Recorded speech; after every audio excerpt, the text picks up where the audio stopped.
Welcome to episode 82 of the Two Rash Challenges podcast. I'm Dave Lewis. That's Eric Neal. We are here today to talk some football, brother. How you doing? I'm good, man. How are you doing? I'm doing all right. I'm watching my kid. I got to tell you, I got a new appreciation for parenting, for people who have to teach these kids homeschooling, what we're doing here in the States. I'm sure people around the world are doing it as well. Kids aren't at school. They're here at home learning, and I'm losing my mind. And I'm sure your wife is too. Oh, yeah, poor lady. She is a teacher, so she has to teach remote and teach our kid and watch the little ones. I'm half days where I work. And take care of you. Just take care of you. No, look, I mean, you complain about having to drive and work remotely half the day and then work in the office half the day, but that driving to the office half the day is a gift, man. Don't ever complain. If you ever complained to her, she'd hit you with a frying pan. Oh, no, she'd kill me. She'd kill you. All right, man, let's get to some football, man. All right, I hate giving you fuel. I don't like it. It was a rough week last week. Like I said, I had to watch my son. I had to teach him his ABCs, his 1, 2, 3s, all that stuff. I couldn't get on any websites. I didn't have time. And like Saturday rolls around, and it's the Community Shield. Like Liverpool's playing in a real game. Well, not really a real game. It wasn't even on my radar. You called and said, hey, are you watching the game live? And I thought you'd talk about the Crew game. I'm like, no, I'm not watching it. The Crew game's on at night. He's like, no, the Liverpool game, Community Shield. I was like, what? And it was over. It was over. It was done by the time I turned it on. Terrible. Oh, Eric. I don't like what I did. No, the beautiful thing about this, and you're smart to jump on it quickly instead of letting me No, I want to get ahead of this. I want to get ahead of this. No, but the thing about it is you're probably happy that you didn't see it. No, I don't want to see that junk. No, here's what's so great about this. All of my predictions are coming true. Oh, Every last it's thing the Community Shield, man. All right, so someone posted, and I wish I could credit this person, but one of the Liverpool supporters posted, since January, would you like to take a guess at your win percentage? What? 47%. Yeah, well, there was 3 months off also. Okay, so you've got 7 wins, 8 losses, and a draw. Well, that's counting like Champions League, the FA Cup. No, right. Yeah, we didn't care about those. It was already starting. The decline was already starting. You're trying to live off of this. We had the biggest gap. We had all of this stuff. But I told you, you've got that decline starting, and you've got cheap-ass owners who refuse to spend any money, and it's turning ugly. And the beautiful thing was, I not only said you wouldn't have the fire, because they don't. They don't have – it's like they won what they wanted to win. They finally got over this is my section of the show. No, you got to listen, though. These people – No, I'll listen to you after. Your supporters have completely turned on it already. And look, it's not all of them, but you've got people taking shots. They want Genie out of the club because he had a bad game. They've attacked everybody except Klopp. That's the only person who's safe. But so guess what, Eric Neal? I agree with you. I agree with you. 2 in a row, man. Watch 2 losses in a row to start the season, and they're going to be Klopp out. That I don't agree with you. But I agree with you that the shine has come off a little bit. Community Shield is junk. Please do not use that as information. We actually should have won that game in regular time.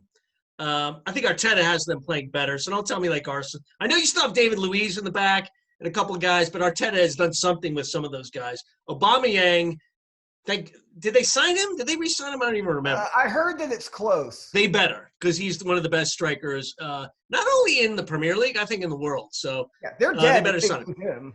So yeah, I agree. But we look great going forward. I know we didn't finish. The problem is that Robertson, your favorite player, was the best player on the field, which is pretty pathetic, seeing that he plays on the back line. But his crosses were amazing. His passing was amazing. He was the best player. That's really not a great sign. Look, they played a lot of the kids. They played Milner, who's 80 years old. They played Minamino, who scored. Look, Minamino is a good squad player. Agree? Like, he's good. For FA Cup, fine. He's good. I like him. Fine. It was Minamino. It was Nico Williams. It was Ryan Brewster, who missed the penalty. The penalty shootout. Yeah. So it wasn't all the quality players, okay?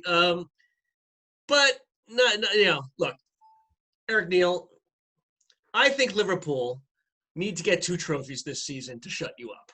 Oh, It minimum. needs to be Premier League and FA Cup, Champions League and FA Cup.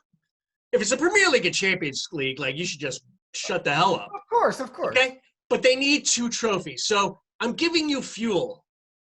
They have to have 2 cups. Not that Carling Cup, whatever we call the Caribou Cup. Not that one. No other cups. It's got to be FA Cup, Champions League, Premier League. Out of those 3, they have to win combination of 2.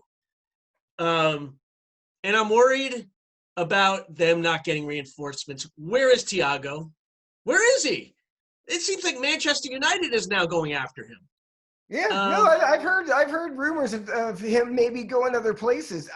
I think the owners, look, I got into it, not into it, we were agreeing with each other, but one of our Liverpool followers posted and was like, it's ridiculous. Like, they're not buying anyone, they're not doing anything. I said, you know what it really is, though? Because I said that they were like, oh, the owners, they just don't want to spend money. I said, I don't think that's it. I think you're a victim of your own success, because I go, business people will look and say, we won the Champions League. The next year, we won the Premier League. Therefore, this team is good. Why would I need to spend money on it? Let's just keep this good team and keep winning things. But football people who are not business people say, look, you got to have people challenging for places, or people get complacent. And you got to freshen up. You have to. All the top teams do it. And it's not about just spending money just to spend it. There's a reason for that. You're trying to, like, keep your level high and keep things going. It's not Klopp's fault, and it's not even really the players' fault that they're just sitting on their hands and saying, "Oh, pandemic." They have money if they want to spend money. Look, if you're going to get Thiago and not Werner, it wasn't about money, right? If you're going to get Thiago and you're like, I can't get Werner because we can't afford him, and you haven't sold anybody. Let's say they do get. If they don't get Thiago, they don't get Werner and all that. I say maybe they are being cheap and they're not spending the money. But if they get Thiago, that's just a bizarre thing for me, because you're right. We don't have to have somebody in the midfield. We don't have to. We can get by with what we have. But I think you do need freshening up in that front 3. I think Divock Origi he's not even a bench player. I like him. I'm fine keeping him. But he's not like that super sub. Like, he comes in and does well, but he's not like one of those guys, super sub guys that is fast, can come in for 20 minutes and change a game. He's just been really good at timely goals. So I think you have to sell. I think Salah is that superstar guy that you keep. Mane, I think, is in some ways, a better all-around player. That's why I think you sell Mane and you get another front player. I don't think, look, if you're going to stay where you are, which is basically the top, you were champions of Europe until Bayern this year. And, Bayern deserved it. I don't care what anybody says. If they played Liverpool, they were the top of the heap. Yeah. And so they deserved it. But, to win the Premier League, I joke around, it's a down year, whatever. They did it. That's pretty much the top of the heap. I don't think you sell to buy when you're the top of the heap. I agree.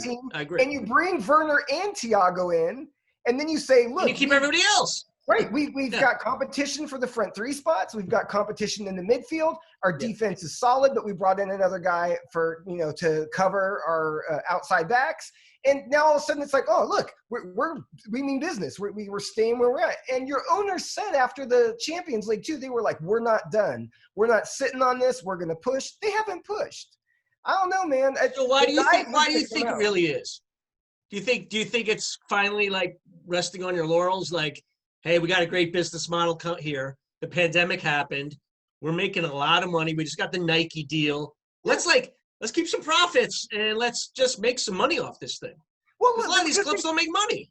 Because they know if they were good enough to win it last year, they're still good enough to win it this year. The problem is that doesn't go into the psychology of it if you understand football. Business-wise, you look at it and it just is like, hey, we're still good. No one's seriously injured. We've got everybody. I think that's what it is. I think they're just being short-sighted, and they're like, why spend money if you don't have to spend money? And the football side, as we know, is a team can get old real quick. Yeah. Look at Barcelona. Like, they just got old real quick, and they have to do a total revamp. Well, look at Arsenal. Look what happened with Arsenal. They were happy just being in the zone. Now, look, their zone was just making the Champions League and winning the FA Cup. That was like their happy place. Yours is a little bit higher because you've just won like the big prizes in it. Yeah. But they're doing the same thing. They're kind of like, we're happy in this. If we get second, that's still good. Maybe we get the FA Cup. We maybe make a run in it. But that's not if trying to stay at the top. I mean, Real Madrid, those type of teams are like, we want to win everything every single year. Yeah. I don't know, man. We'll see. All right. So every show until the end of the season, I'm going to bring up the number 85. Okay. Over under. You say it's under 85 points for Liverpool. I say over 85. All right. I think you're high still. All this, even these problems with not getting replacements. And I agree with you. Like, if they don't do anything and they just get this Greek center, whatever they got, that right back or left back, I don't remember his name. That's how big the signing was. I don't even remember the guy's name. Papadopoulos. What is it? I just made it up. Papadopoulos. It's something Opolis. Yeah. Metropolis. I can't even remember the signing. So, look, I like a couple players coming in from like the younger guys, like a Nico Williams and who's the other guy? Why am I always spacing out on his name? Nico Williams and darn it, he's Williams. I think Williams. A couple guys, that'll be nice, but they're squad players. They come into the Caribou Cup, FA Cup. These aren't big deals. So I am concerned. But if I get Thiago, that's not enough for you? No, look, I'm not saying he's not a good player. I'm not saying he's not going to make you better. Your biggest problem is going to keep that chip on your shoulder. What caused you guys to win all those games at the end, what caused you to pull stuff out of the fire every single time was Klopp said, we can't drop a point. We can't do it. We come up short. We can't come up short again. And it pushed them to a high level. So is it these players, or are you saying it's just football? Like, you can't, if you don't freshen it up, because bringing in Timo Werner is not going to guarantee you any edge. Or Thiago. It guarantees, though. Salah doesn't know. Right now, Salah, Mane, and Firmino are the front three. Yep. Guaranteed starters. You think that promotes laziness after this run? It's not any sort of indictment on them. It's any sort of team. If you become the guy where you're just like, I'm the guy, it's been a couple of years, that's my spot, and no one's behind you pushing, then you're not going to be at that high level. Now, he had them pushing for everything, pushing at that high level because they'd come up short. They were so close. They almost had it, and it had been 30 years. That pressure and that weight is off. It's hard to motivate yourself to be at that same level. It's just natural. And so if you brought in Werner and you brought in Thiago, and it was like, these guys are coming for your spots. Every training session, every match, they're going to be like going in, it's my spot, I want to start. That keeps the level high. But if you don't, if you would have seen the game, I watched all the highlights. I watched the highlights. No, but it was just this general, like, they sat back in the low block.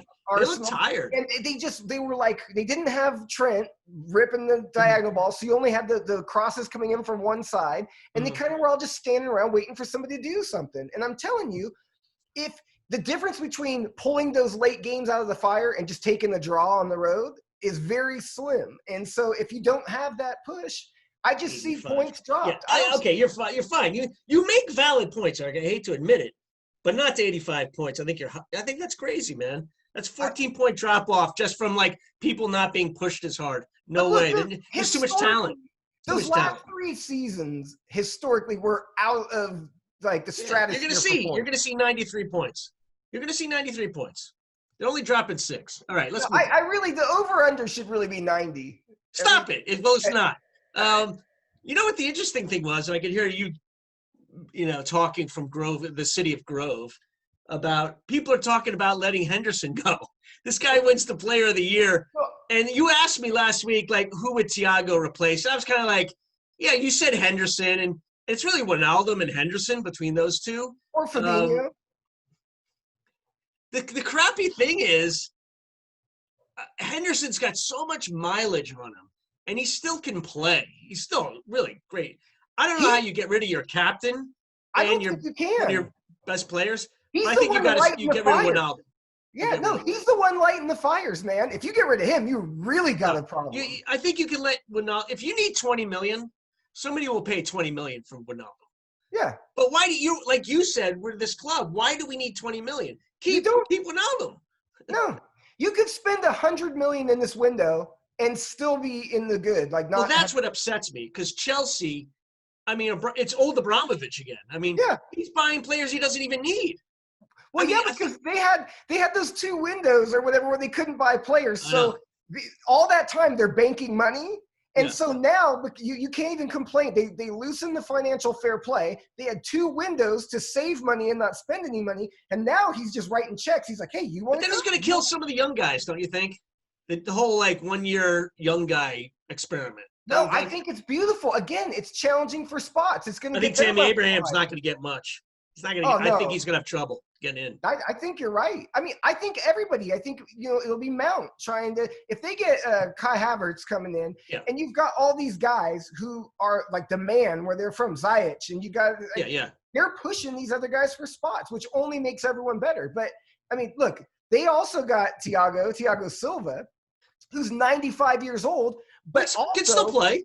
Can play and is very experienced and will organize those people in the back. I did see something today, though, that said they're sticking by Kepa, which tells me, like, one thing for sure. Nobody wants Kepa. Like, I heard they're going in for the AC Milan guy, and I want you to say the name. Oh, okay. Wait. I know this one. No, I can't. Donnarumma. Donnarumma. Yes, Donnarumma. Yeah. They said they might be going in for him.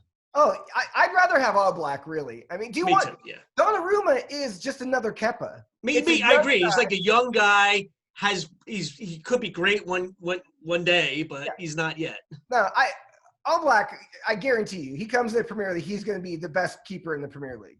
What do you think about? They got Chilwell for like $50 million. That's a lot to pay for him. No. Okay. Again, it's the same thing like when you bought Van Dijk and he was the most expensive defender, and then you bought Maguire and he was the most. It's just the market. It doesn't mean he's like worth that. But if you're smart, you buy players for like $10 million for like Randy Robertson.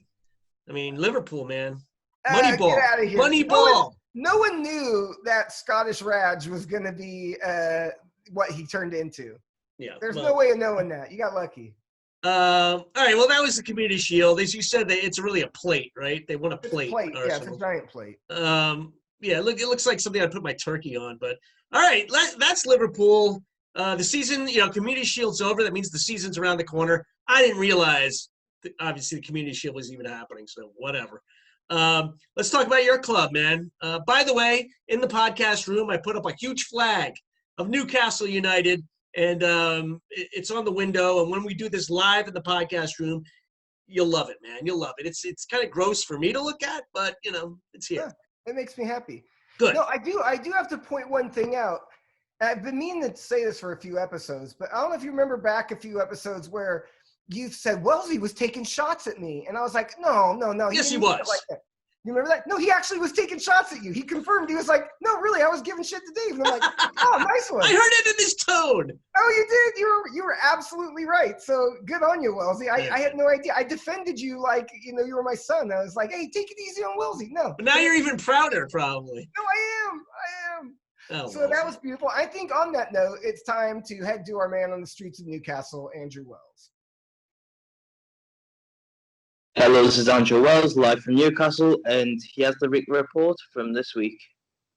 Well, obviously, I'm going to start with some actual football this time because obviously pre-season's already started now, and we had 2 games this week between Crewe and Barnsley.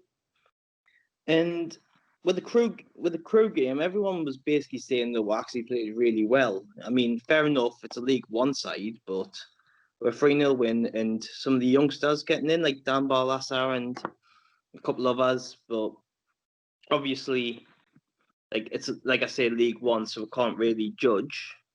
However, like everyone has said, Barlaser is a good player, and he's been on loan a couple of times in the lower leagues. I mean, he bagged 30 assists last season in the same league as Crewe, so that's a good sign. Some of the balls he was whipping in during the game, everyone who's seen the highlights, because obviously it was still behind closed doors, and obviously everyone's just really impressed with how he's doing. And then obviously I need to talk about that Carroll goal. If you haven't seen it, seriously, look it up. It's an absolute beautiful goal. I mean, just the control and everything on it's perfect. I mean, everyone's ranting and raving about it. However, though, I do need to speak of some bad news, and that is that Gale is basically out till about Christmas now after, I believe it was a hyperextended knee injury. But obviously, I'm not 100% sure because I haven't really heard anything else since about that. So, but fans are now really, really starting to worry about where the goals are going to come from this season because obviously we've got Joe Linton who's gone AWOL basically. We don't know whether he's quarantining or what. It's just nobody knows. And then we're left with Andy Carroll, who has basically only started 4 games in 2 seasons. Sorry, and you just look at that and you're like, oh dear God. When you're looking at things, and it's incredibly worrying. But obviously, I'll move on to the bonds of the game now. And obviously, we scraped a little win there with a 2-1 win, but everyone was starting to. Obviously, Carroll scored again, so the striker problem might not be an issue, providing he stays fit. But given his record, it looks very unlikely. And also, even on that game, you also had Jacob Murphy apparently having a really good game. But obviously, it's still lower league opposition, but apparently there's talk he's definitely going to be staying this season as cover. So we'll wait and see how this plays out. But it's not looking kind of well for the season coming up. They're basically down to the bare bones already. Because also in this week, Dubravka has picked up an injury on international duty, which is basically a massive bummer because everyone I've spoke to has basically said without him, we would have been relegated last season. So we do need a monumental miracle this season, if I'm going to be 100% honest. But fans are saying that maybe now we might start investing because of the injuries, but hopefully, because I mean, we've had a few links come in today. Well, this week, sorry. I mean, Maiga, sorry. I can always struggle saying this. From Porto's being linked is the striker for about 15 million euro. So we'll wait and see on that one. We've had Maitland Miles linked in, who's a centre midfielder from Arsenal, but we're facing competition from Wolves for him. And then the surprising one is we've had 2 centre-backs linked again. Maricao from Galatasaray, who is actually started to follow us on Instagram, which is pretty bizarre. And then we've also had Rob Holden also being linked, and apparently he's set to join on loan. So fans' views on that is that it's most likely we're going to lose 2 centre-backs in the window, and a lot of people's suggestions were that they be Lejeune and Shaw. But other than that, I'll speak more about next week when we'll have another 2 pre-season games of Stoke and. All right, I want to thank Andrew as always for that report. It's good to get the vibes of what's happening there in the tune. Like he said, beautiful preseason. Winning matches, Carroll scoring goals. I mean, beautiful against League One sides. I mean, the problem is the championship is probably our level. I think we would be like a very, very good championship team. Yeah. The problem is we play in the Premier League. So that's going to end up being a little bit of an issue. We keep being linked with people all over the place. Are you getting Messi? Yeah, right. We got Hendricks on a free, which I think is going to help us. It's going to be good. We might get Ryan Fraser. You remember the short, super fast guy from Bournemouth? Yeah. We're odds on to get him on a free. I don't really care because I didn't think we would really sign anybody. So I keep saying, I'm not going to complain about the. These are just bodies, though. These are just bodies. No, look. A lot of quality. If you're Mike Ashley and you thought you were out, you had 1 foot on your yacht and 1 foot on the Golden Dock, and you're like, woohoo! The Saudis were parachuting in, you're all good, and they're like, nope, taking it away. He's pissed and he's not spending a fucking penny. And if we get relegated, we get relegated. He doesn't give a shit. This has the potential to be one of the most miserable seasons in Newcastle history. This has the potential to be back to the McLaren season, where the only thing that saved that, even though we got relegated, was that Rafa came and stayed. But I mean, it really, really has all the hallmarks of just being an unwatchable. So are you excited again? What are you excited about? Well, I'm nothing. No, I'm excited there'll be games to watch. I mean, that'll be all right. Now, look, Hendricks is going to help us, solidify a little bit. If we get Frazier, think about St. Maximum, Almiron, and Frazier up top. That's a lot of pace, man. That could do some damage against. Remember the show in the 90s, Frazier? I think he was better than the Frazier you're getting, man. Are you kidding me? That doesn't put any fear into me at all. No, not into Liverpool, but maybe Leeds is like, okay, well, how do we deal with that? But no. Here's our first 5 matches. You'll love this. So we start the season off West Ham away, Brighton at home, draw, win. I'll give you a win against Brighton. I don't know, man. Spurs away, Burnley at home, and then Man United at home. You can get 3 points out of that. You can get a win. We could. But 3 points after 5 matches has you in the bottom 3. Oh.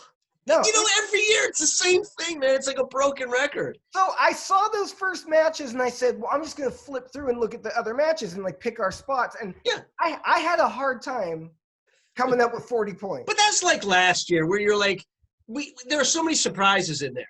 Okay, you know what I mean? We fluked last year, and I said it the whole time. I'm like, we got points we never ever deserved, total shenanigans. And now we've got Dubravka injured. He got injured on international duty. Who's your backup? I don't even know your backup. He's Carl Darlow, who's not terrible, but he's not Dubravka. Yeah. And then Joelinton's missing, like Wellesley said. He's AWOL. No one knows where he is. People think he got COVID on holiday. I think he's looking for a game. He's looking for a right foot or a left foot. I think he might just be like, I can't go back there. Those people. Well, how is he AWOL? Where is he going to? So we've got that Gale, who was our best goal scorer after the Project Restart, hurt out probably till Christmas. So what we have to buy a proper striker. It's just non-negotiable. If we do not get somebody that's going to score 10 goals, we're down, guaranteed. But what do you got? If you don't get that goal scorer, what do you get? 35 points? I mean, you could 35? Be in that range. I'll sign up for 35. I'm trying to think if 35 would have kept you up this season. I feel like it would have. It was close. It was low. It was really low. Look, yeah. I think Leeds will be better than you. I actually think Fulham will be. I think the two promoted teams, those two promoted teams will be better. You're in trouble, man. No, I'm telling you, I'm worried. I think Leeds will be that Sheffield United type team. I think they're going to make I think they'll be 13th, 12th. They're going to do something special, I think. Leeds. Oh, look. Bournemouth in 18th place, 34 points. Villa stayed up 35 points. Yeah. I think Villa will be better than you. Oh, yeah. I really do. You're in trouble, man. Look, I'm agreeing with you. I'm 100% agreeing with you. No, I know you are. It's just I'm not looking forward to talking about this. I'm not looking forward to Wellesley with his dour, depressing reports. He's going to so is the takeover done? I mean, forget it, right? Not even a chance, right? If there was something that was going to happen or something that was going to be done, there would be more talking about it. No, the buzz is gone. There's no buzz at all. I gotta say, it's really weird that the Saudi consortium, led by Amanda Stavely, came out and said, we want answers. You have to pressure the Premier League, blah, blah, blah. So they pressure the Premier League. We get the signatures in. They get the Richard Masters to go in front of the Newcastle Supporters Trust. We want answers. They say, we had concerns about the state ownership, which, I mean, is kind of fishy because you look at, City or whatever. It's the same. It's the same kind of thing. It's the country's sovereign wealth fund, but it's a separate business division. 6 2/3. It's still run by the royal family or whatever. But they said we had concerns about this or that. And then they said if they wouldn't tell us what we wanted to know and they wouldn't go through arbitration, which is still weird because normally you go through arbitration after you've declined something, not like before. But still, then it was back in their court to say, we've given them all the documents. I don't know what else they want. They've said nothing. So that leads me to believe there is something going on that's wrong. and they don't want to talk about it because otherwise you'd be talking about it. So I never bought in. You know me, I indulged every once in a while with the the pretend like you won the lottery, like who would you buy, who would your manager be? But I never bought in it was going to happen. I'm for sure not even thinking about it anymore. I remember Coutinho. You might be getting Coutinho or something, Yeah, all right. So that's Newcastle. I look forward to the season. What do we got? 2 weeks? Wait, when does the season start? Yeah, it's 2 weeks. A week from this weekend, right? So 10 days, right? Okay. Well, yeah, something. I don't know. 14th to 12th, whatever the hell it is. Yeah, we can't do the math. No. All right. I'm excited about that. Not excited for you. We'll get our 92. What did I say? 92 points we're going to get. I want to throw this out at you. It's the biggest story in so long. The Messi discussion. Let's just get through it real quick. I want to hear your opinions on it. Just to recap. Yeah, he wants to leave. There's a 7 million, euro, whatever. Yeah. I don't know, a 7 million something euro clause. 700 million. 700 million, right? Yeah. You got to pay if you want to get Messi out of his contract. The whole legal thing with, he can leave on a free if he announces he wants to leave a month after the season. But the debate is, when the hell did the season end? Did it end, usually it ends 1 month. There's this 30-day window after the season ends, which would be like May, I think May 31st. Right. But now with the pandemic, what's the end of the season? It's July, and you have till August to announce. Right. So there's this big debate. It's going to take a little while. Nobody's going to pay 700 million pounds. So La Liga came out and said that they're siding with Barca. Yeah. And saying that if you want him, you have to pay. Now they would say that because La Liga without Messi and Ronaldo is Italy. Yeah. All of a sudden, yeah. you've went down from maybe the second or third best league in Europe down to like the fourth or fifth best league in Europe. So, I mean, Real Madrid and Barca without those guys is not Real Madrid and Barca. So where do you side? Like, to me, forget the legalities of it. What's common sense here? If he has this thing where like, hey, I can leave on a free, to me, the end of the season, he's in his right to do it. Because the end of the season with the pandemic was in July, right? So, look, if cooler heads were going to prevail, what would happen would be Messi would call a meeting with the people without any press or without saying anything. He'd go in and go, guys, look, I don't want to drag this through the mud. I don't want to make a big deal out of it. You should get something for it. Yeah. Let's set it at 100 million. I'm 33 years old. No. Man City will cough that up in 2 hot seconds. You can use that money to buy like a really good another player, and like we can call it good, and everyone can be happy. And if I'm Messi, I feel like you owe that to Barcelona, don't you? Right. Well, okay, but the problem is, and I don't know why Barca did this, but apparently Ronald Koeman is like the world's biggest dick. Like he went. That's why they brought him in. He basically went down the list of everyone that Messi loves that he's friends with at Barca and called him up like a prank call and was like, hey, it's Ron. Fuck you. You're fired. And hung up. I heard with Suarez, it was like a 2-second conversation. You're not in my plans. You do whatever you want. Yeah, bye. Yeah, and so if you're Messi, you already feel like you got done dirty by him. Now, also, he said, I don't know if he said this to Messi or about Messi and it got back to Messi, but he said, hey, no free rides, no special treatment here. Okay, here's what it is. If Messi's there, it's special treatment. If you have probably the greatest player ever in the history of the game to play the game, who's won you everything, who's brought no problems to your club, who's been a loyal servant, who's done all this, and he doesn't want to come to fucking practice one day, guess what? He's not coming to practice one day. So Koeman now has gone, fired all his friends, alienated them, said, I'm not treating you any different. All this. Why would he want to go back there? And but he was hired. It's not like, oh, wow, I got the job. I'm going to do this. They told him, like, okay, we need somebody to just slash and burn. And we want somebody to be the fall guy for, like, literally telling Messi what's what.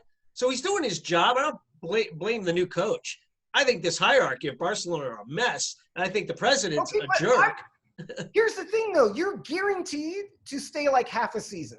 Right. Because what you've done now is you forced Messi into doing what I would do if I was Messi. First, I would have tried the nice way. I would say, look, let's just try and work it out and not make it a big deal. And we can say, it's time to move on. I want the best for the club. But if you say F you, then I'm going to go, cool. I don't need the money. Yeah. I'm going to sit and do a Gareth Bale. We have a tea time for like 4:45 tomorrow. You guys can fuck off.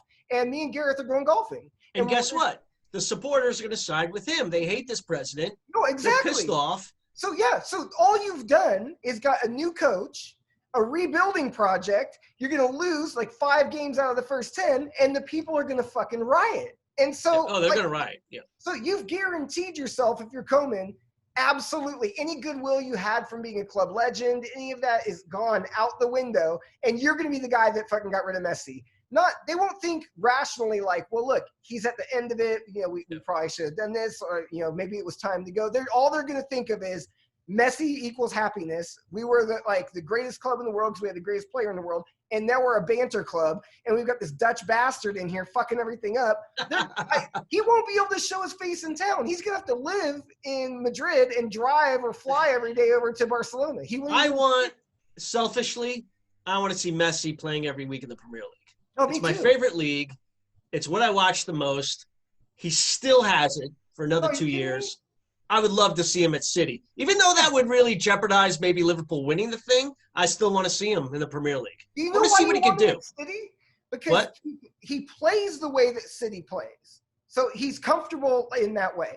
And where they'll play him, he's not going to be responsible to do anything. No defending. Wander around and score goals. And De Bruyne and all these guys that can pass the ball perfectly, he'll just wander into these little spaces and then just whiz one into him. He'll score 30 fucking goals, without even doing anything. I mean, it's the perfect fit.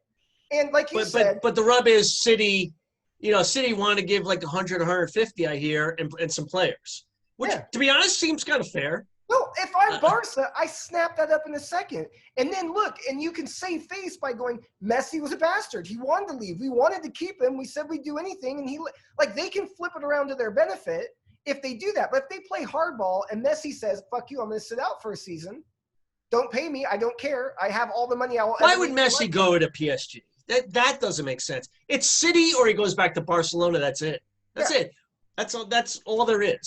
Right, because what does it do you to go to PSG and then lose to Bayern Munich again? Yeah. He doesn't want another 8. I mean, he's got his buddy Neymar. Supposedly they're like really best friends. That's the only thing that could get him there. That's the only thing. Because he's not going to Barcelona, Neymar. So okay, look, here's the other thing. And people have been making a lot of jokes online with the side-by-side pictures. It's like Paris, Manchester. So that's very true. If you've lived in Barcelona for 21 years or something like that, and all of a sudden you're thinking, I'd like to go experience a new place. Manchester. It's like I'm trying to think of the equivalent here in the United States. It'd be like if you lived in Los Angeles your whole life and they were like, Pittsburgh. And you're like, wait, what? Or they're like... And Pittsburgh's okay. I mean, Manchester's an okay city. Fine. Exactly. Or Louisville. You're like, oh, okay. But it's not Barcelona. It's not the same thing. And Manchester's got New Order, Joy Division, a history there, music, a little culture, I don't think it's the culture he's looking for. Messi's not a big New Order fan. No, I'm not anti-Manchester by any stretch. I'm just saying, if you're Lionel Messi, what could possibly turn you off from it would just be, fuck, I got to live there? And then Messi can go to City, I don't give a crap. I don't need to make $100 million. Just pay me what Sergio Aguero's making, my buddy. Just pay me that. I don't need $100 million. Just pay me $25 million. That's fine. Now, I want to give you a scenario. Bonus, ask you anything. Small rumors that City could have a little clause in there saying you play 2 years at City, Man City, and then the third year you come to New York City FC, which is the parent club of Man City, and you just play 1 year in MLS. I heard 3 years in MLS. I heard it's a 2 year in Manchester, 3 year in New York. Yeah, I don't know if he's going to make it 3. So I had some questions for you. First of all, who is more likely to come to MLS, Ronaldo or Messi, and who first? Who's more likely? Because Ronaldo's been, look, he's 35. He's closer to the end than Messi is. He could go to Inter Miami with – do you think he's going before Messi? I really don't know. The difference is this. I don't see Messi pushing himself the way that Ronaldo does. I could see Ronaldo going as long as he can in Europe at the It's Zlatan. Yeah. And then when he's done, when he's like 41 or 42, going and playing like 3 years in MLS and still murdering people. Because he takes such good care of, like, if you look at him, he looks like he's 20 years old. I know. Like, But who do you think? So you answer my next question. Who'd be more committed? Now, I'm not questioning Messi's commitment to the game, but I can see Messi coming here and it being kind of like he gets 50,000 people at Yankee Stadium for a New York City FC game, and he fills up stadiums all over the place. But I could see him like kind of mailing it in, not because he's not a professional. no, I feel like him coming to Columbus, Kansas taking City. a couple of slide tackles, he's like, I don't know, man. Yeah, some I'm not bad really... slide tackles from some crappy American player that's I know. I could see him just not being very happy, excited about it. I could see Ronaldo just making the tour and we're not stupid enough, right, here in the state. Like, we would fill up every stadium with Messi and Ronaldo, right? Oh, absolutely. We're not having empty seats at Crew Stadium, right? Never. That's getting filled. No, every right? game. Anywhere they go, it'd be like when Beckham came, though. Do you remember? It would be the same level of that. Could be Anywhere bigger. you went for the away match is sold out the whole year ahead of time. But here's the thing. Ronaldo, if he was 50, he would still be trying to murder people and nutmeg them and do step-overs and score a million goals. He doesn't have it in him to ever take like 1 second off. I mean, if I had to pick who would I rather see in MLS, I'd rather see Ronnie. Me too. I want to see a pissed off Ronnie in MLS. And he had great quotes. He'd be good with the press. Messi would be like, leave me alone. All right, give me the two cities they'd go to. Ronaldo, what would be the city? I mean, you're thinking L.A. It's got to be L.A., right? I don't. One of the L.A. teams? I don't know if he wants to do any sort of like media stuff like that, if that's really what he's about. Miami, maybe? It's got to be Miami or New York, really. Yeah. I mean, I don't know. I don't see Messi. It would have to be. He's New York City FC or Miami. I think that's it. Like, or maybe just New York City FC. I think that's the only place, really. Yeah. I love that. Look, New York for Messi and Miami for Ronaldo. Come on, man. It'd be awesome. They'd be rolling out in the wheelchairs. No, they would. They'd still score 20 or 30 a season. Yeah. All right. Well, since we're kind of touching on MLS, we can get back to some of your other points. Let's get to the Crew, okay? Our Columbus Crew. They started off the season undefeated. They have 4 wins, 1 draw. Now they're looking kind of mediocre. They played New York City FC at Red Bull Arena last week, which is bizarre. That's not New York City FC's home field pitch. But they lost 1-0 on a really bad goal giveaway on the back line. They lost 1-0. They just looked exhausted. I wanted to bring up a point to you. MLS. They have this thing now. It's like phase 1 of MLS. And then they're going to have phase 2 and phase 3. They're grouping the games together so people don't have to travel too much. But still, Columbus to New York is like an hour and a half flight, hour and 20 minutes. You got to still deal with the flights. And it's hard to play a game right after traveling. MLS is saying you have to travel on the day of the game. So Columbus has to play Philadelphia. You got to fly to Philadelphia and play on that day. It's hard to travel and play on that day. But the Crew looked tired. And I am making excuses for them. They did look tired. Is that a dumb rule? Why can't MLS just let them fly into a hotel, sleep over, and play the next day? What's the big deal? Put your fucking mask on. Look, it's about player safety. They're trying to. Yeah, but you're going to pull a hamstring. You're tired. You're getting off that plane. You're dehydrated. Look, no. A part of me says a lot of the precautions that people are taking. We first don't know, like, or token gestures. I think, by the way. Yeah. No, exactly. Yeah. No, we don't know a ton about this virus. So here's a good example for you. Dr. Neil, here's your here you go. Yeah, we just found out with my son's U13. Go Knights. Okay, so we found out we were going to be able to play matches with he's in travel, so it's but from 6 feet. You can't tackle from. You got to tackle from 6 feet out, right? So it's other teams from around the area, Okay. So they come from other cities, or we'll go to their city or whatever. But they made the new rules or whatever, and the spectators on the sideline, we all have to wear masks. We're supposed to stay a certain foot. Good, I'm all for it. But the kids have to wear masks from the car to the field, okay? At which point they're going to take them off and breathe all over each other and then put the masks back on and walk back to the car. It's not going to fix anything or save anything. it makes people feel better that you have the long, like 2-page list full of rules to say, look, we're being very careful. But at the end of the day, you have 11v11 running around, breathing all over each other. So, I mean, you're taking a risk. Again, if you're doing the same thing there, you could maybe have a hotel that could be just for the players when they come in, or they don't take any other guests for 48 hours before and you just pay them the money. Or Yeah, I guess, yeah. There could be something they could do, but I think it just makes them feel better, and it's easier to just say travel day of. And again, but what are they going to do in a month when they have phase 2 and LA has to play a New York team?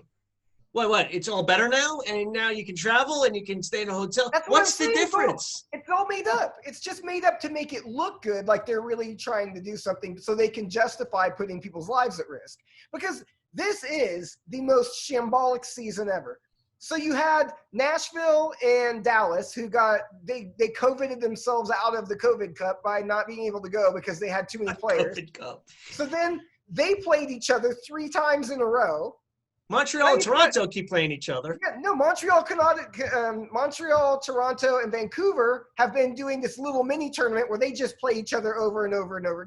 How do you call this any sort of regular season? Because it's not weighted right. Yeah, you're not playing the same teams. It's such a joke. No, it's just a shambles. I mean, it doesn't make any sense. So I don't really care. I mean, it's annoying to me that I look at our record. We're second place in the East. I pulled this up. Well, we just played the Cincy game. You know, hell is real. The big derby match between Cincinnati. Yeah, so Toronto. Horrible. Toronto is first in the standings. They have 18 points. We have 17. Right. We've got 5 wins, 1 loss, and 2 draws. No, that's a good start. It's a good start. 12 goals for, 2 against. So yeah. 2 goals given up in 8 games. That's amazing. Yeah, the problem is we haven't looked even close to scoring in 2 matches. Cincinnati is shambles, but they just sat back, low block, defended, and we didn't look like we had any sort of – I don't think we had a shot on target, did we? No, I'm not sure we did. That was a painful game to watch.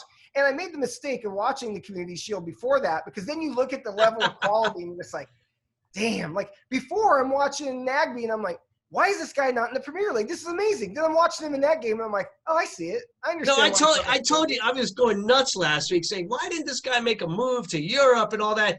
And watching him the other day, I was like, he looked pedestrian. Thomas reminded me, if I remember correctly, he said that Celtic wanted him, and then MLS fucked him around and wouldn't let him go. Oh, really? So like there was a chance. No, he would have done well for Celtic. He wanted to go, but they screwed it up. That pisses me off when I hear those stories about MLS. Like, I don't know if that's the old MLS, but hopefully they're not holding players back. They're still trying to sign all the academy guys to homegrown contracts, which really locks you in and screws you up being able to leave. They're telling a lot of these academy guys, because what they do is they dangle the first team in front of you, right? They're like, look, even though you're young, we're going to play you. You're going to get to come in and all this. And you sign your homegrown contract and you just sit the bench, or they stick you back on the youth team and you can't go anywhere. So they're telling people you're better off just cutting the cord and being like, no, I'm good. No, thanks. And trying to go make your way in Europe if you've got a way to do it. If you got a passport and you can get over there, they're telling people just to go, because MLS is fucking people around. They're not worried about what's best for the player. They're worried about what's best for the league. Look, I watched. I think the Crew are going to be good this year. I don't know if they're going to win a cup, but I think they'll be okay. I think they're going to be good. They play Philadelphia this week. That's a tough game. Philadelphia are playing well. They just beat DC United 4-1. But I don't know, man. It's hard to get excited about this season. It's so strange. Problem is with the Crew is Zardes, if he doesn't score, where are the goals coming from? You're going to get a few, hopefully from Zelleran. Saint Etienne. Yeah. What did you just say? Saint Etienne. It's not Saint Etienne. Yes. It's Derek Etienne, isn't it? Saint Etienne. I don't think so. The last name is Saint Etienne. I thought it's just Etienne. No. It's Derek Etienne. No. How dare you? I have a photo here because I said Saint Etienne last week. It's Derek Etienne Jr. I'm positive. I don't know, man. I think I'm getting it. If I get a double Fudo on this, I'm going to be upset, man. Look, if you said, you got a Fudo one way or the other because you said it St. Etienne before, and then No, I know. I think I caught myself. I was either like, way, you got a Fudo. I was getting the I was getting the Barcelona ex-coach mixed up with Saint Maximum, and I was just butchering everything. And I think I said Saint Etienne. Derek St. Etienne Jr. crew. You're kidding me. No. I just looked it up. All right, so I don't get a Fudo for last week. I get one for this week. Yeah, well, last week you're fine. This week, totally wrong. I think I was drunk when I was looking that up. You might be. How is that? I swear I looked up Derek. All right. Anyway, let's forget about that. All right, let's move off the crew. I got a good one for you. All right. Our boy, Weston McKennie, going to Juventus. Yes. This is amazing. Okay, I want to dissect this just a little bit because we love our American players. He leaves Schalke, which is used to be a big club, kind of still a big club. And he was playing pretty much a starter most of the time. He's going to one of the biggest clubs in Europe, a team that doesn't care about winning their domestic league. They just want to win Champions League. He's a good player. It sounds like Andrea Pirlo wanted him. It's a loan deal for 1 year with an option to buy, so it's like $6 million, which I don't understand. They said it's $6 million. Who gets $6 million with a loan? It's 20 if the option happens or something. No, you pay. Here's what the final deal came down to. It's a $4 million loan fee. Okay. Now, if what they wanted to do, they wanted to say if he plays like 60% of the matches, they have to buy him for like $20 million or something like that. Now, never heard of a transfer, a loan deal with money. Is that loan really? fee? Yeah, you always pay a loan fee. Oh, I thought it was just a loan. Straight up, you just take over their salary. Well, it depends how bad you want to get rid of him. When Alexis Sanchez, they were like, please just take him. Okay, gotcha. So, but they didn't want to do that deal because they could just not play him, or they could play him the first half of the season, then bench him the second half and not buy him. Right. And Schalke's like, no dice. And so the deal they made is it's $4 million, and then if they make the Champions League, they have to buy him for $20 million. Oh, really? So that incentivizes them to use him because now you're going to be like, well, we have to buy him anyway. You might as well get him games. Is he going to play? Is he going to start? Is he going to get some starting minutes? I think he's going to get a chance to prove himself. And what it is it gives Ronaldo a break from having to do any dirty work because you can sit him there in the middle and he can just break stuff up. McKennie can, So it's a good move for them. I'm not saying he's going to be guaranteed locked in starter, but I think they're going to give him every opportunity to play. Look, Pirlo wants to play a pressing style, and McKennie can do that. He's got a great engine. He runs forever. I hope he gets a real chance. I was excited about that. That came out of nowhere, right? Juventus? No, yeah, it was supposed to be in England, and Southampton, I heard, was like the favorites for it. Newcastle, Southampton, even Liverpool was interested a little. Yeah. No, but look, Juve, man.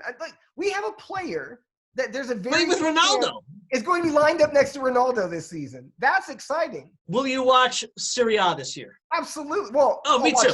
I'll watch Juve if he's playing. No, that's what I mean. Like, I don't give a crap. How many other than Champions League games, how many Serie A teams did you watch last year? Just a game on a Sunday. How many games did you watch last year? 0. Not one. Oh, me neither. I never even thought about it. Because it's a boring league, man. It's a boring league. In fairness to myself, usually I'm pretty saturated by the time I even think about it. If I've watched 2 or 3 Premier League matches, I'm not turned on Serie A to But you're watching Real Madrid, Barcelona. You might watch Atletico Madrid versus Real Madrid. Yeah. You're not getting excited about Juventus versus Napoli, or you're just not getting excited over that. No, you're not. No, not happening. But I'm watching Juventus. I'm definitely watching Juventus. If he's playing. Oh yeah, no. I'm watching Weston McKennie. It's a big bit, yeah. In a Juventus uniform. Yeah. James Rodriguez to Everton. Isn't that an interesting one? That's crazy. Reuniting with Ancelotti, I heard. Yeah. All right. That guy is. I think he's done though. I mean, one of the most talented guys. He was so hyped up after that World Cup. And everybody wanted him, but I would say pretty much a bust. I think he's been a good player. The problem is he went to huge clubs. And I know what you mean. If he would have gone to like a middle level club and been as good as he was, people would be like, he had a great career. But you have all that hype, and then you go to Real Madrid or you go to Bayern or you go wherever, and all of a sudden it's like people are expecting greatness out of you. Yeah. Manchester United got Van de Beek, from that TV show. No, Donnie Van de Beek. Was it Ronnie or Donnie? I can't remember. Donnie. Yeah. I think that's a good signing. 23 years old. He was really hot last year. I think he'll help out. He'll play with Pogba and Fernandez. Seems like a little redundant to me, but he should start, right? It's a good signing. Yeah. I can't. The problem with Manchester United is I can't really think of people that improve that team. Now, if they could have gone and got Koulibaly or someone like that to be in the back. Well, Sancho could have, right? A little.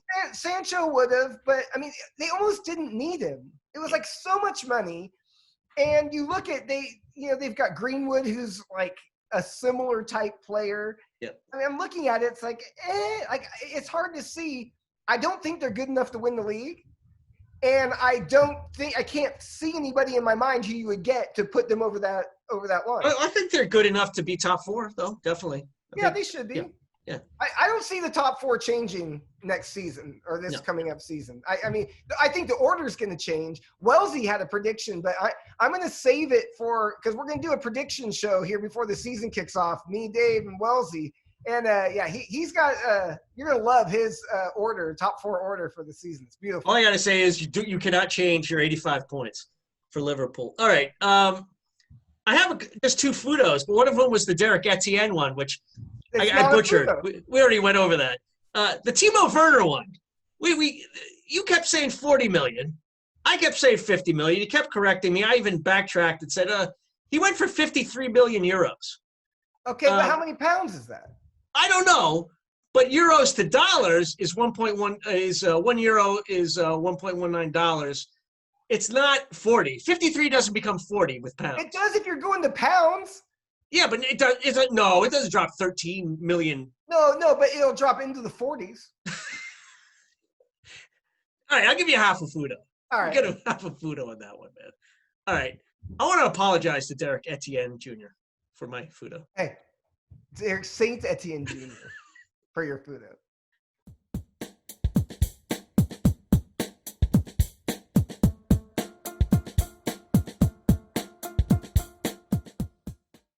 All right, Eric, it's get off my lawn time.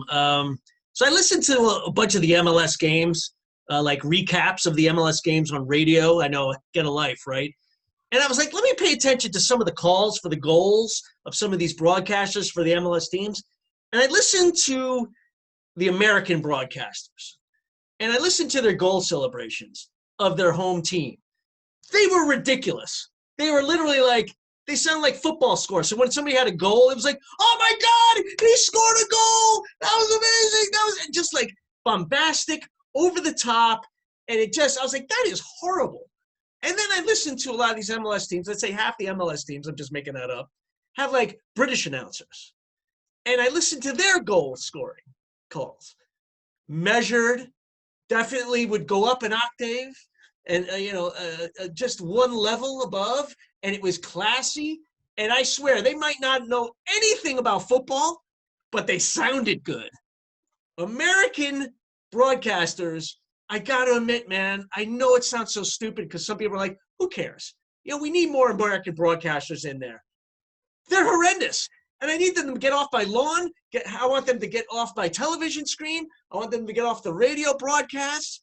I want anybody with a British accent calling my games here in the States. Because, again, they might not know shit from Shinola about football, but, boy, they know how to make a call. It's silky smooth. It sounds right. My ear is trained to the lexicon, to the tone. And so, American broadcasters, get off my lawn. That's funny because I told you a while back, Andrew Williams, the producer for Counterattack, shout out SiriusXM FC 157. He was all outraged about the Champions League getting rid of the swaggerless crew with Stuart Holden, Tim Howard, Mike Dew, and all of them, and so it's way better that you get Micah Richards and the other. Jamie Carragher. Just night and day, man, night and day. And you can call us the Euro snob about the whole thing or whatever. But I am. I am. I don't. I'm unapologetic about it. I don't even care. Yeah, I don't care either. I don't care who I offend. We don't need to breed a bunch of American broadcasters to do football. So, stick to NBA and American football and leave it at that. I mean, we're going to end it with Gus Johnson again. Terrible. Oh, no, Gus Johnson was terrible. Don't bring that up. All right. So my Gomo this week goes to Alexi Lalas. Now, Yes. That fool is showing up all over the place. I can't take it. But another crap American broadcaster. Yeah, he had a tweet this week. He said, "No, it's not about where you play. Hashtag USMNT has featured plenty of good players who weren't playing in Europe, but U.S. players on the high-profile European teams is important for optics and helps with the perception of progress, quality, respect. When the whistle blows, the truth is revealed." What the fuck are you talking about? I got no idea what that even means. When the whistle blows, Pulisic and McKinney and Adams and Serginho Dest and Zach Steffen and all that, they're not really that good. It's just about the respect. And Jordan Morris is out there killing the game. Get the fuck off my lawn. I don't know where he comes up with this stuff. It's almost like he sits around all day just thinking of annoying shit to say just to get interactions on Twitter. And look, I know that that's a normal thing and that's what Twitter is for, but he suckers me in with it every single time. I can't stand it. It's just such a weak take. It's not about perception. They don't like us in Europe. The European clubs, the supporters, the managers, all of those things, they look at American players as second-class citizens. You don't only have to be good to be able to go over there. You have to be better than everybody else just to even get a sniff.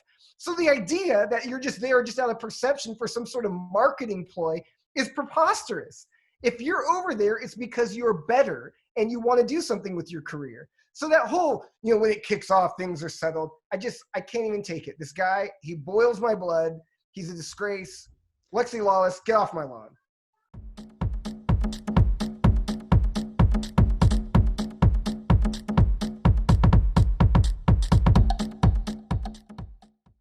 All right, Eric, I got to ask you a question. It's kind of based on your Alexi Lalas comments a little bit. So Reggie Cannon, a U.S.-American player, U.S.MNT player, I don't know why, but basically it's because Triple G, Greg Berhalter, loves MLS players, and he takes Reggie Cannon all the time on the squad. I don't know why.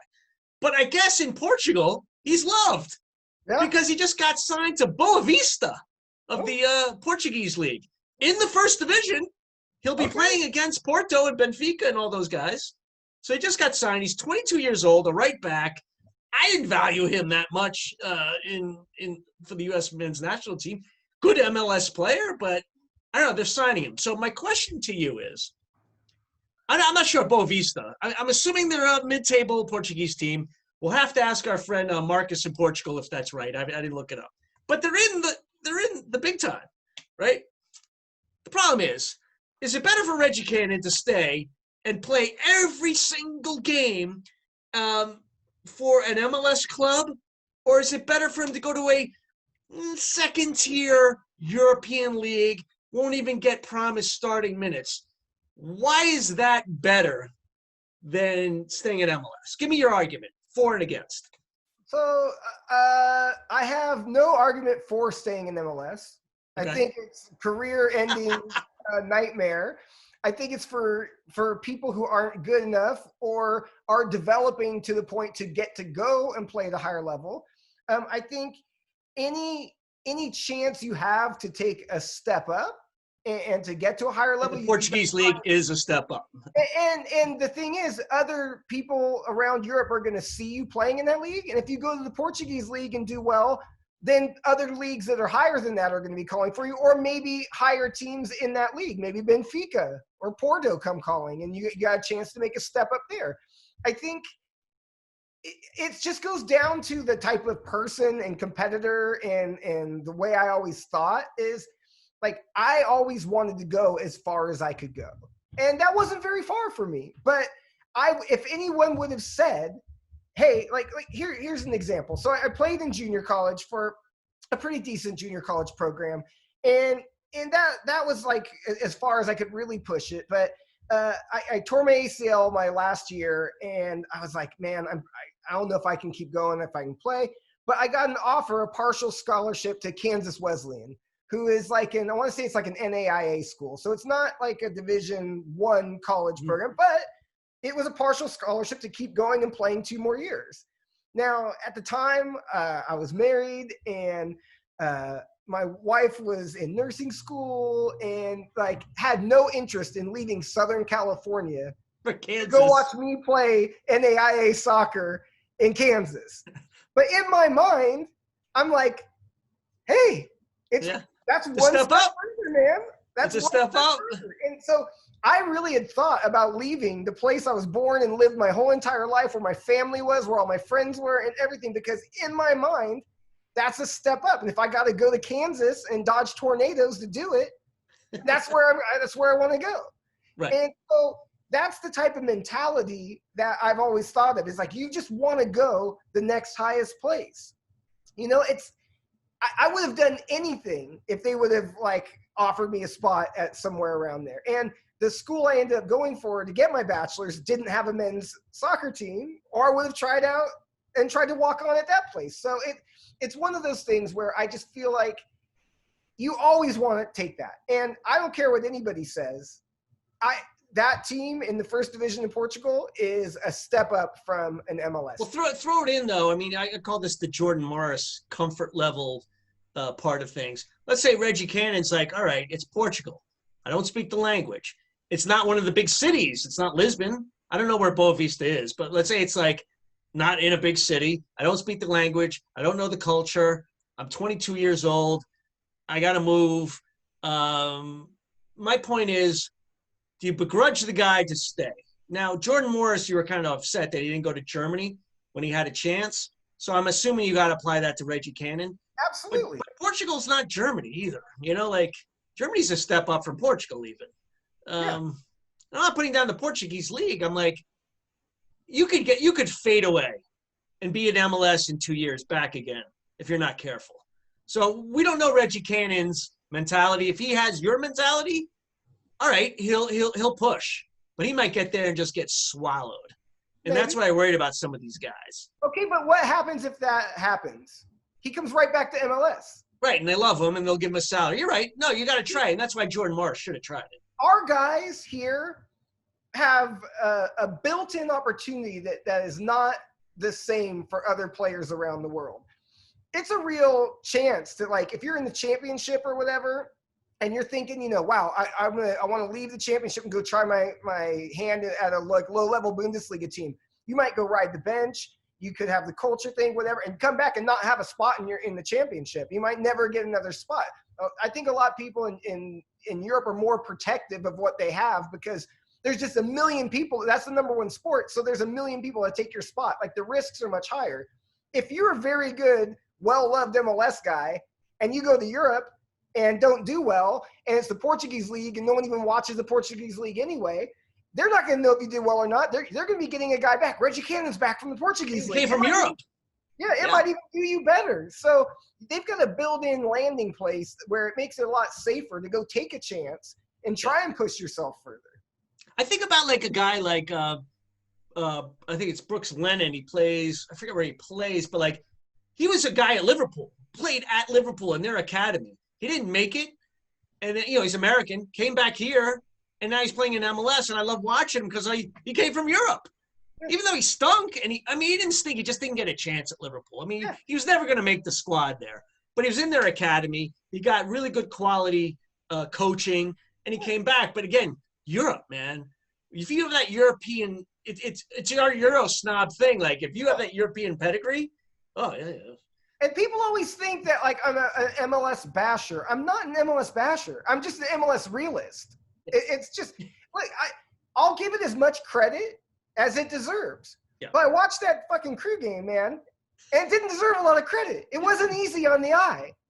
It was not. It was rough. All right, what do you got for me, man? So my Ask You Anything, this really does seem like we coordinated this week. And trust me, we don't have time to, like, wipe our own ass. We definitely don't. We don't even talk for a week. We go a week without talking, yeah. Yeah. So my Ask You Anything is, and it relates to these leagues and the level of these leagues. Yeah. Do you wonder where MLS might stand in the median squad value versus the world? Now, what the hell is that? I don't love this. So you take the players, your 23-man squad, right?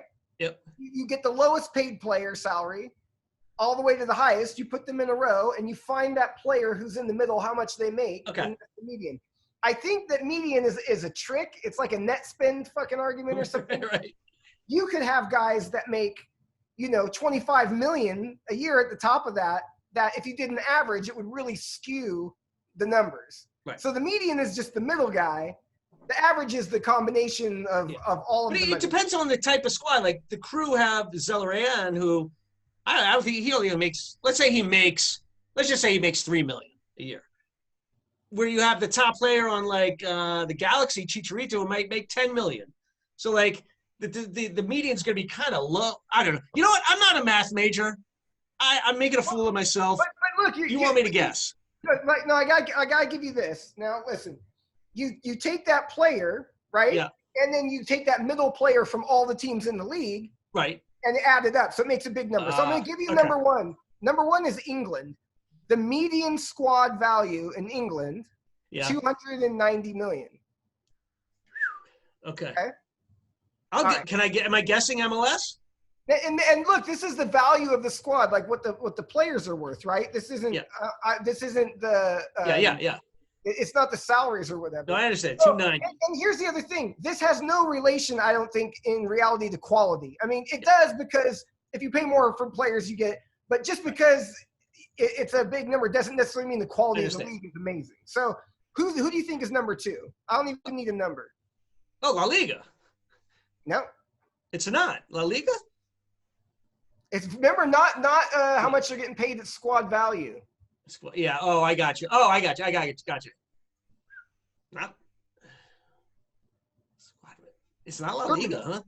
Bundesliga. Yeah, Bundesliga. Okay. Then La Liga. Really? Four is Spain. So it goes 290, 215 for Germany, 167 for Spain, 167 for Italy, 155 for Spain. France is down to 94, and then there's a big drop-off. The championship goes down to 39 million. Okay, I can tell you what MLS is. Do you have the number? I can tell you. Okay, tell me. I think it's going to be as a league, right? So it's at the league. It's going to be somewhere in the median squad 12 value. To 14? 12 to 14? No, more than that. 27. They're number 11. MLS is number 11 in the world. Their median squad value is 27 million. Wow. Above the Portuguese league, who's 20. Reggie Cannon should stay in MLS. No. Because that's amazing. I've actually watched Portuguese teams play, and I promise you the team he's going to would dominate MLS. Would Boavista would win MLS Cup? I think so. Boavista! I'm getting their kit. Hey, with a lower median squad value. That's amazing. That really shocks me, man. That really surprises me. Again, look, this doesn't talk about the competitiveness or the quality of the league. It's one measure, but it's got them number 11 in the world, and it's a way to think about where are we in comparison to some of these other leagues. But if you look, 27 to get up into the top 5, 94 is the fifth place. That's a huge gap. That's a huge gap. Huge gap. I mean, that's like times 4 almost. So, you know what? Instead of Kansas, you should have went to MLS, man. You would have made some good money. Listen, they didn't want me. That tells you everything right there. You've got a guy nowhere good enough for MLS, trashing the shit out of MLS. It's beautiful. That's America. That's podcasting. That's America.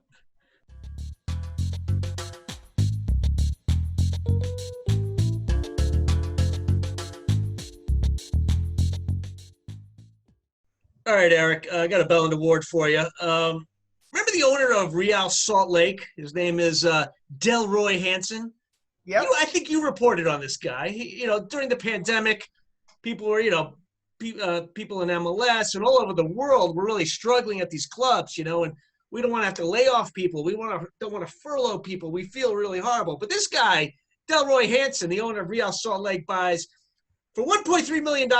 He buys a coin. What was it? A dime? I think it was a 10-cent piece. Expensive dime, yeah. was a dime. He spent some incredibly expensive coin worth $1.3 million. But yet he was firing and laying off people left and right, but he buys a $1.3 million coin. He's also been known to say a lot of racist comments, which I've heard in the past. Maybe he has. I didn't know how bad.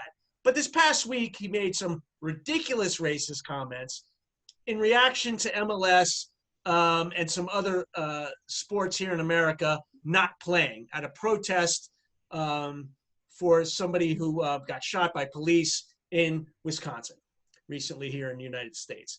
So basically all the leagues were like, and the players were like, we're not going to play. We're not going to play this Wednesday at a protest. All the social injustice in this country. And you know what? This owner, and I won't say what he said, but said some racist stuff. It was ridiculous. But that's not the biggest deal. And this guy has a racist past. This guy who used to work for Delroy Hansen, he says, talking about his racist remarks, this ex-employee says, that's just how he is. He's a fucking racist, to be honest. I've been in situations where it's like Donald Sterling, the former LA Clipper owner in the NBA, who was a total racist. He says something, and it's like, oh my God, what did he just say? It's Donald Sterling, point two, he says. It's just unbelievable. It's crazy how he doesn't see that stuff that he says affects people. And then he was talking about this other time that this guy named Kellen Acosta, he used to play for the Crew actually, played for Dallas. And this employee for Real Salt Lake went up to Delroy Hansen and said, hey, here's this guy, Kellen Acosta. I'd like you to meet him. He just scored a goal against our team. But, you should meet him and say hello. So this guy says, hey, Craig, this is the employee, when are we going to lynch that guy, as a joke? Yeah, so the guy who's black scored a goal against his team, and he's making a joke to one of his employees saying, hey, when are we going to lynch that guy? It's like, ha, ha, ha. And the guy heard it, Kellen Acosta. So this guy for Real Salt Lake, basically, Delroy Hansen is an a-hole, a racist. He's got a long history. And you know what? MLS is forcing him out. He's got to sell. I mean, I don't know if Don Garber is really, he's suggesting you should really sell this team. And it was reported today that Delroy Hansen is putting the team up for sale. And I give a little credit to MLS. I mean, what else are they going to do, really? But they're forcing the guy out. He's going to sell. And he gave the old Eric Neal apology thing that you hate, where he's like, oh, I'm sorry if I offended anybody. I'm sorry that if I offended with any of my remarks, but it's too late. You're just apologizing because you got caught on video saying something racist. So you know what, Delroy Hansen? You are my Belland Award winner. That's a good one, man. Again, it's just so funny how we just keep transitioning in and out. It's like we share one brain this time of the year. It's amazing. I know. Yeah. It's like ESPN or something. Telepathy, ESPN. I love it. All right. So my Belland Award winner this week is Ballon d'Or frontrunner and disgrace to gingers everywhere. It's Alexi Lalas again. You won't believe it. He's got to get off my lawn, and he's a Bellin. So Lawless, because he wasn't done being an idiot with his last tweet, he put this one out that almost put me over the fucking edge. I almost couldn't take it anymore. He said, and this is in response to all of the protests and all the leagues canceling games from the Blake shooting. They got shot 7 times in the back by the police in Wisconsin. In front of his kids. And so athletes all over were like, we've had enough. We're canceling matches. NBA, Major League Baseball, even hockey, even racist ass hockey canceled games. I mean, it was like everyone's just done with it. And so Lawless says, what if the athlete just wants to play? What if an athlete doesn't want to join a protest, make a statement, send a message, or take a stance? Is that athlete ignorant, irresponsible, a bad person, part of the problem, or worse? Yes. Yes. The quick answer is yes. Now, I typed like 43 different tweets and kept erasing them because it's hard to fit like your full thought on this into that many characters. I really just should have made a video and just flamed his ass because he's a MAGA guy. He's pretends to not be racist, but he's actually really racist. And I can't stand Alexi. So what I came up with for my response on this was, what if a human being wanted to live their life without the fear of being murdered by the police for the color of their skin? What if they wanted to get loans, jobs, or other opportunities the same as whites? What if those wants were ignored by people just because it didn't impact them? That's the fucking point of it. I know that some of the players probably did want to play. Some of them probably did think, man, it would be better if I could just get out there and do, I've trained my whole life for this. What if it was someone's first match and they finally got called up and it was going to be their big shot? Some things are fucking more important than sports, like racism and people getting murdered by fucking police for no good reason. So guess what? Yes, if you don't join in and you just want to play and you want to ignore the shit around you because you're white and it doesn't fucking impact you, yes, you are a fucking ignorant asshole. And you're part of the problem. problem. You are responsible. And all those things you said, yes, or worse. Yes, worse. So fuck you, Alexi Lalas. You are my bell in the You wind. fucking bellend.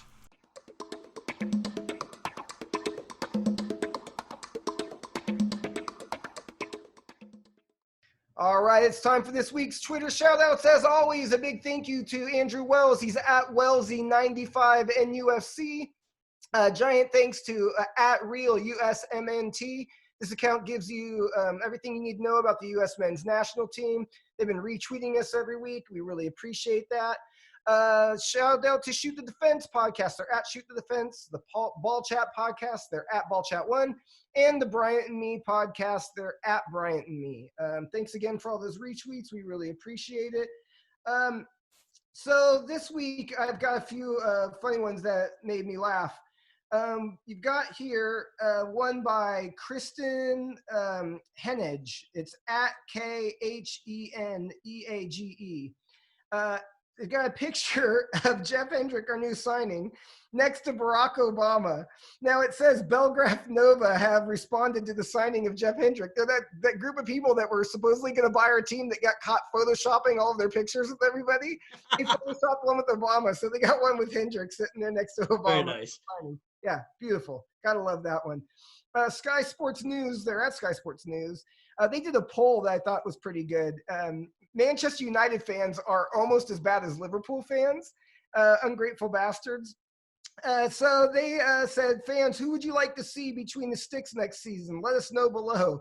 72% their new signing Dean Henderson over De Gea. Wow. After everything De Gea's done, man, they're like, we are done with you. We're Take done your ass with back to Spain, man. I agree with them. Yeah. No, you can't argue, really. Ryan, he's at vintage_UTD. That's Manchester United, right? This one was really funny. It says our club captain could have been sent to prison. Our center back is protecting the streets of Sweden. Our best player is just tested positive for COVID. That's Pogba. And our fan base is going crazy over the lack of signings. Other than that, not much happening this summer at Manchester United. And I love it that way. Yeah, he's taking it well. The man, the god, Alan St. Maximin, he was responding to a tweet that said, this is by Johnny Sharples, who's at Johnny Gabriel, said, at Alan St. Maximin, what are you going to do if Lionel Messi asks you for the number 10 shirt? Because apparently that's the big thing. Wherever he goes, he's going to want his number 10 shirt. And Alan St. Maximin said, I will wake up. Because we all know that's a fucking dream, and that's never going to happen. So that's all I got this week. As always, thanks for listening. Thanks for all the retweets, and we'll see you guys next week. Yeah, man, we're getting closer to the Premier League. Liverpool getting 92 points. You guys getting 35 points. Good to see you, brother, and I will see you next week. See you next week. Take care. That's our show for this week. Please check us out on Twitter at @Rash_podcast, on Facebook at 2 Rash Challenges, or email us at 2rashchallenges@gmail.com. Also check out our website, 2rashchallenges.com, where you can find articles, videos, and photos. And if you like the show, tell a friend, and make sure you go to iTunes and give us a review. We'd really appreciate it. Until next time, for Eric, our producer and engineer Ezra Jack Lewis, our main man on the streets Andrew Wells, and myself, we say cheers.